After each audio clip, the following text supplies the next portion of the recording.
What's up, people? Welcome to another episode of Soul Food Sundays. My name is Keita. Thank you for joining me. If this isn't your first time, thank you for coming back.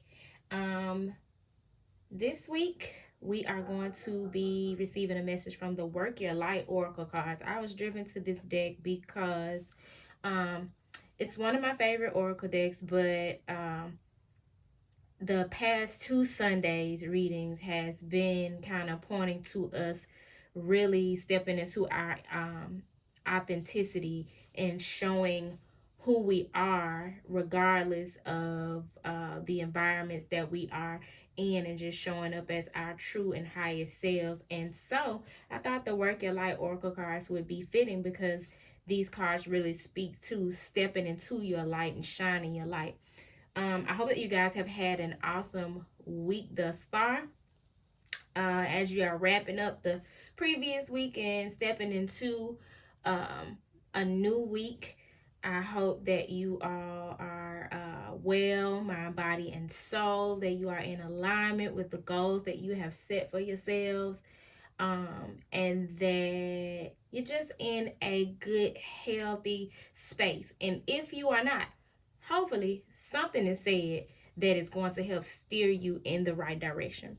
So, as you know, here at Turquoise Majesty, we do not petition the throne or attempt to receive a message without praying and saying thank you for all that has already been done. Gotta be in a posture of gratitude. So with that being said, we're gonna go ahead and pray. So, Father God, Mother Earth, ancestors, and spirit guides, we come to you collectively in this moment in the spirit of gratitude to say thank you. Thank you for your love. Thank you for your light. And thank you for your provision as you have brought us through yet another week and up to this point in your grace and in your mercy and in your love. We ask that you bring forth the best messages for our highest good as we move forward with the intention of allowing our light to shine brighter. So, Spirit, as a collective, what message do you have for us? We thank you. Amen. So let's see here. I got my flower agate out here, my rose quartz feminine figure. It's a crystal, and my smoky quartz. All three of these are like favorites for me. I love the energy that they bring into the space. And they're just beautiful. And sometimes you just got to admire things for the aesthetic beauty that they bring. We can't underestimate the power of things just being aesthetically pleasing in our lives. So, Spirit, what message do you have for the collective from the Work Your Light? First of all, I got the deck upside down. That might help to have turned it around. Oh man, that's a lot. Really? So at the bottom of the deck, we have Mentakin. As you can see here in this image, there is a mermaid. She's sitting on what looks like an iceberg. Looks like she's on the outside of the planet, looking over at the other planets and the stars. She's out in the galaxy, and she's just looking out. She's observing. And the message here is longing for home, belonging, the original light workers. At the top of the deck, the card is protection. You've got a circle of women here with their arms crossed and their heads bowed. And the message here is call back your power. Cut the cords, soul retrieval. So the message here is that once we seek and actively do things to protect ourselves, to protect our energy, to protect ourselves in the physical, to protect our finances, to protect our minds, and cut the cords to things that we are attached to that no longer serve us, there will be some soul retrieval that will take place. And soul retrieval is, there are parts of us that are naturally who we are, that we have been separated from, be it in this lifetime or in other lifetimes. And so, what we're being called to do is to protect ourselves so that we are better able to align with who we truly are. Those forgotten things about our nature. I know for me, when I get depressed in any way, bogged down, especially with other people's issues and dilemmas and problems, and trying to help as an empathic being, I tend to lose sight of, or my connection to my creative side.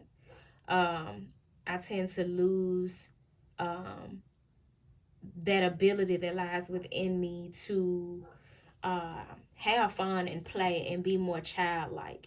And so, in that way, I would be needing to call back my power, the power of who I truly am, and cut the course to those things, those behaviors, those energies that don't serve my highest good, that don't serve um, me showing up as my authentic self and embodying all of those things within me that make me who I am. It's a call to put on your armor, so to speak. So that's telling us that we're longing for a lot of the pain, frustration, hurt, confusion that we are feeling within us. We're longing for a safe space, not only in this world, but in our homes, or even within ourselves. Some of us have not even created safe space for ourselves where we can just safely be ourselves without downing ourselves or some negative self-talk. We haven't created safe space where we can be around others and not feel like we're going to be ridiculed for being our authentic selves. And it's also calling us to look at how in our lives we are light workers ourselves. I know people look to people like me who have embraced being a light worker, but the truth of the matter is, we all have light and dark to us. We all have a light and a dark side. We all have a light and shadow side. And we all have a call and an obligation to be a light worker in some shape, form, or fashion. So a whole bunch of cards fill out that are probably going to point us in that direction. Let's see how many we got here. 1, 2, 3, 4, and 5. All reinforcing what I just said. But we're going to take them one card at a time and explore the meanings that are being, the messages that are being provided to us. So this first card here is Inner Temple. You have some symmetry here, some balance, some alignment, because there's two of the same image on each side. And this is where we're being called to be in devotion and tune into the portal of our heart. So much of what we do on a day-to-day basis is being in our head and trying to make logical decisions about things. But when you are operating in the spirit, it's not about what's always logical to you. It's about what makes sense in your heart, what your heart is leading and telling you to do. And in order to tap into what your heart is telling you to do, where your heart is leading you, where your creativity lies, where safe space lies for you, you're having to go in. You're having to meditate, as you see her doing here. The reason why we see people close their eyes when they're in a meditative state is because that is when you are blocking out everything that is going on outside of you and paying attention to what is going on inside of you. That is when you are quieting the mind in order to listen to the heart. And in order to be devoted to it, you're needing to do it on a consistent basis. So this card is telling us that we need to start to embody and practice something on a routine basis. You need some sort of ritual to reinforce your practice of going inward and paying attention to what's going on inside of you. As within, so without. If you're wondering why you got chaos going on outside of you, it's because there is chaos going on inside of you. as above, so below. If you're wondering why things are happening the way that they are happening here on Earth, pay attention to what's going on up in the cosmos. These cards have a lot of cosmic images in them. Pay attention to astrology. Pay attention to what's going on in the stratosphere. You want to take interest in those types of things, because I guarantee you will see that they reflect what's going on in your day-to-day life. If Mars is conjuncting Pluto or whoever, however, there's meaning behind it. I have been dabbling in astrology a little bit, but not enough to sit here and tell you who and what to look for. The best advice I can give you on that is to make sure to familiarize yourself with your birth chart. If you know what time you were born, the place, and of course the date. None of us are too old to know the date when we were born, but I know some people struggle with knowing the time because they didn't always put times on birth certificates. But ask your parents, because it'll give you an exact picture of where the planets were when you were born, so that you're better able to see how those planetary positions contribute to who you are, how you are, and how things are going to unfold in your life. For me, for instance, I'm an Aries sun in tropical astrology, which is the most mainstream but not the most accurate. So we all know our sun signs, and I'm an Aries sun, but my Scorpio, I have like 5 Scorpio places. That's my stellium. A stellium is when you have, I think, like 3 or more placements in a birth chart. So I have a whole bunch of Scorpio in my chart, and my moon is in Scorpio. My Venus is in Pisces, which makes a whole lot of sense because I have to have Venus being that planetary position that speaks of love and even creativity. And Pisces is a very spiritually natured energy, and I have to have a spiritual connection in love relationships, and in those relationships in my past where I didn't, there was all kinds of chaos, and that makes all the sense in the world why. So we definitely want to make devotion and tuning into the portal of our hearts a priority this week. You may find yourself in some situations where you are running to the altar. And I don't mean the altar at church. I mean like your safe space where you lay your burdens down, where you are drawn to pray and sit quietly and listen to the voice of your heart. Listen to what your heart is telling you and leading you to do. Because as the Soul Food Sundays message from 2 Sundays ago was telling us, we're on a journey back to our heart, back home to our heart. It's enough of this toxic masculine energy where we are allowing our minds to dictate everything, because the mind can steer you wrong. The mind is an organ. The brain is an organ. That's more of the man-made functioning that we do in this world. That's 3D functioning. We're talking about 4 and 5D functioning, which is dictated by the steerings of your heart. God speaks to you through your heart, not your mind. This second message here, it's really the fourth if we count the top and bottom card that we've already explored, is Anna, grandmother of Jesus, seeding the light, laying foundations, divine plan.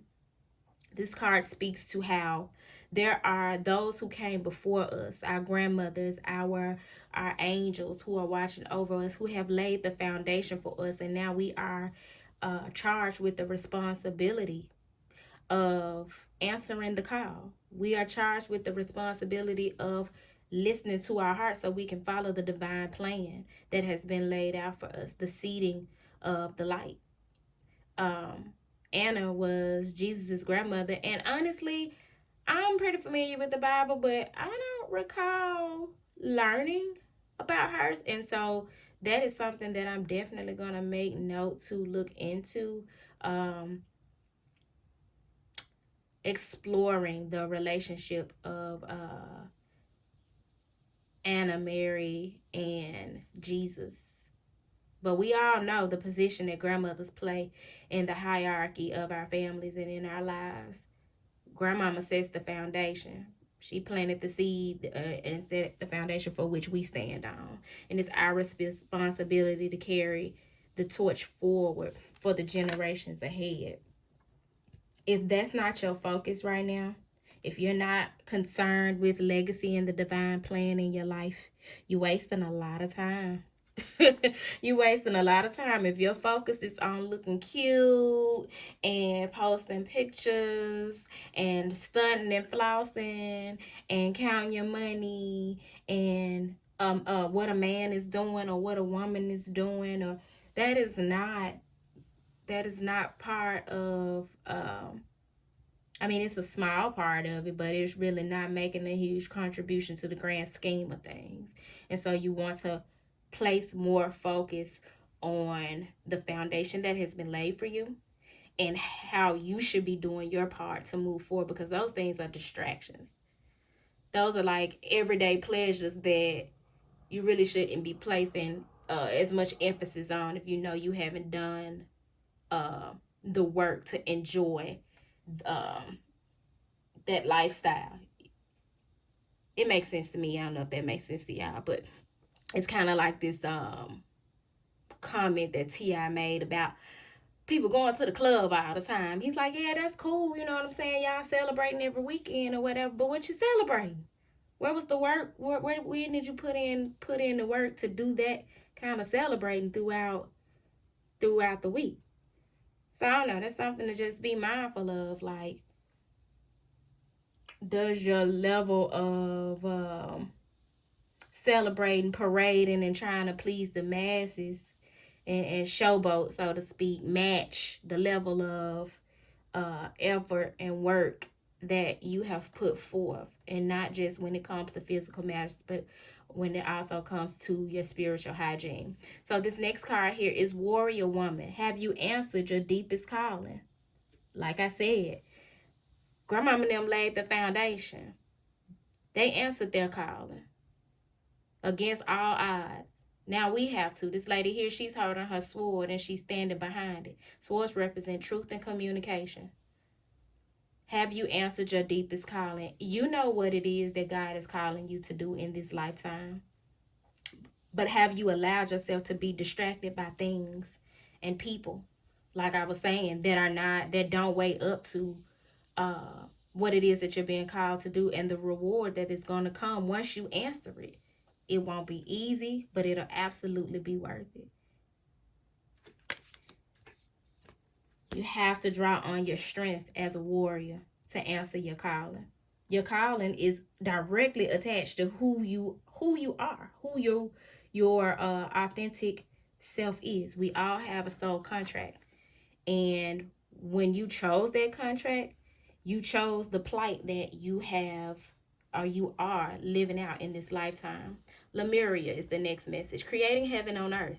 It's happening. We all have that calling to create heaven on earth. We've been taught that heaven is something external and outside of us. It's another place that we are supposed to go to when we leave this earth.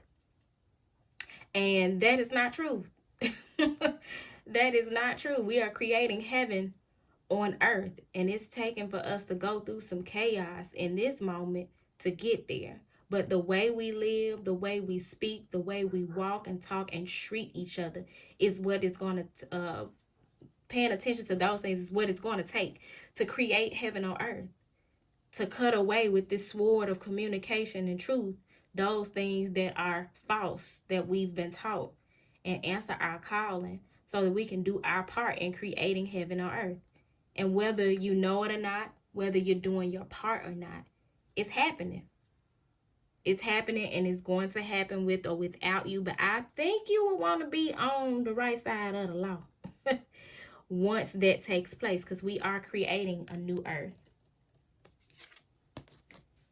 And you'll be able to do your part once you're able to assess what this card here is telling us, the crumbling. What are you clinging on to? What part of yourself are you holding on to and won't let go? What image of yourself? What is it about? What aspect of your ego?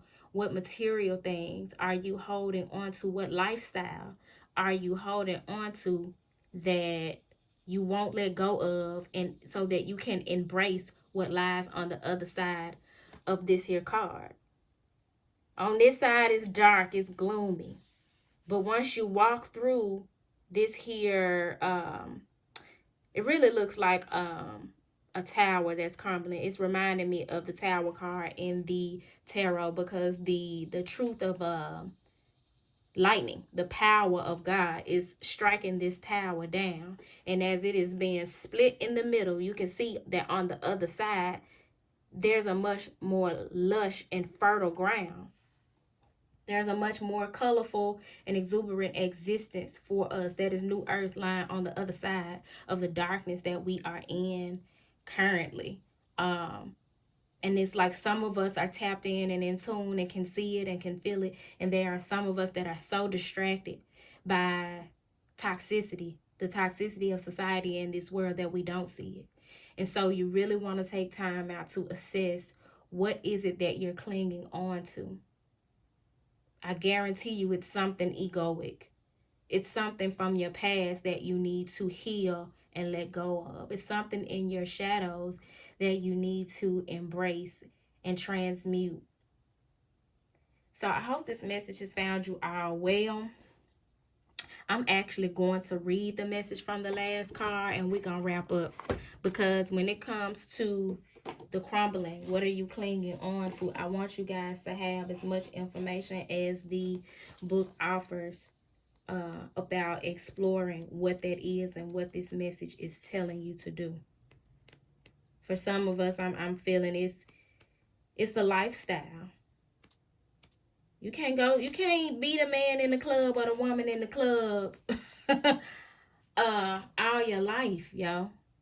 At a certain point, as you start to evolve, I'm not saying you can't go, but it's not conducive to your growth to be in there every weekend, and hell, for some people, every weekday. Or someone may not want to give up their single lifestyle. But what if your destiny, your fate, is tied to a partnership? What if there's something that God has for you to do, something that's part of your calling, that's tied to the person that you're supposed to commit your life to living it with? But you're fighting it tooth and nail and wondering why you're reaching a plateau or a ceiling on your blessings. We have God's will and we have free will. There's a shift happening right now where anything inauthentic can no longer survive. Relationships, jobs, social structures, and anything built on shaky ground is destined to tumble down. It's happening to bring you back home to who you truly are. What they call at the bottom of the say, longing for of the deck say, longing for home. We're being called back home to who we truly are, and not who the world told us we are. Not who our childhood experiences and ancestral experiences have created us to be, but who God created us to be in our authentic, original, organic nature. It's happening to bring you back home to who you truly are, both individually and to society as a whole, so you can live a life that is in alignment with who you truly are. When you're in the thick of it, it can feel like a personal attack from the universe. Have faith, because the difficult times will be your defining moments. You will be reborn in the fire. You are being called to surrender, to stop trying to hold it all together, to loosen your grip, to let the crumbling occur. It may be difficult at first, but in the end, the sooner you let go, the sooner the rebirthing will occur. What are you trying to hold together? What are you doing your best to avoid? Are you trying to pretend everything is okay? You have what it takes to allow what is falling away to tumble and fall. Once the tower has crumbled, you will be able to rebuild your home on solid ground with mighty foundations and a view that is so magnificent that it will take your breath away each new morn. Kali, the goddess of destruction, and the Black Madonna are with you now. Lay it all on their altar. They can hold it all. Lay it on the altar. When you go into your inner temple, when you take time out to explore the messages that are coming to you from your heart. Your heart will never steer you wrong when you have a healthy relationship with your intuition. When you are spiritually connected and in alignment, your intuition will never lead you wrong. It's your inner compass. It's going to lead you in the right direction in which you should go. But so many of us would rather listen to some human, somebody external. We'll seek some external validation for what moves we need to make instead of listening to ourselves. If there's a job that you're holding on to, knowing that God is calling you to entrepreneurship, that is part of your crumbling. You need to let that thing go. If there is a relationship that you're holding on to and it has no place in your future, it has no place in the direction that God is trying to take you in, you'll know because there's all types of resistance. It does not fall in line. It does not bring you peace. If there's a situation where you don't have peace when you're not with the person, maybe that's who you need to be with. If it's a situation where you don't have peace when you not with the person, I mean that when you're with the person, you don't have any peace. You need to let them go. And when you don't have no peace when you're not with them, that may be who you need to be with. And you absolutely don't need to be with nobody if you don't have no peace when you are by yourself, because what that means is you would be approaching a relationship from a place where you're not in a healthy place with yourself, because you got to be happy and whole um by yourself in order to be able to really contribute to a relationship in a healthy way. That's not to say that we can't get in relationships if we still have some healing to do, because sometimes those relationships serve the purpose of helping us to heal, but you got to be open to it. You can't be resisting. You got to understand what place and position the relationship plays in your life, and know that at the end of the day, you are the authority of your life and your well-being. But yeah, whatever it is, be it a job, a relationship, a home environment, um, stop trying to hold on to it if God is trying to take it away from you. Your arms are too short to box with God. I don't know where I got that from, but I know it's a well-known quote. So I hope this message finds you all well. I hope you have an awesome week. I hope that something was said that penetrates your mind, body, and soul and helps you in a way that it provided water for your dry places. And feel free to leave a comment below. You can find more information about how to support the channel, how to find more of my content in the description box below. Don't forget to tell your people about what's going on over here at Turquoise Majesty. And like, subscribe, comment, whatever your soul is led to do. But I hope you guys have a dope week, because I'm hell bent on having one myself. And with that being said, peace.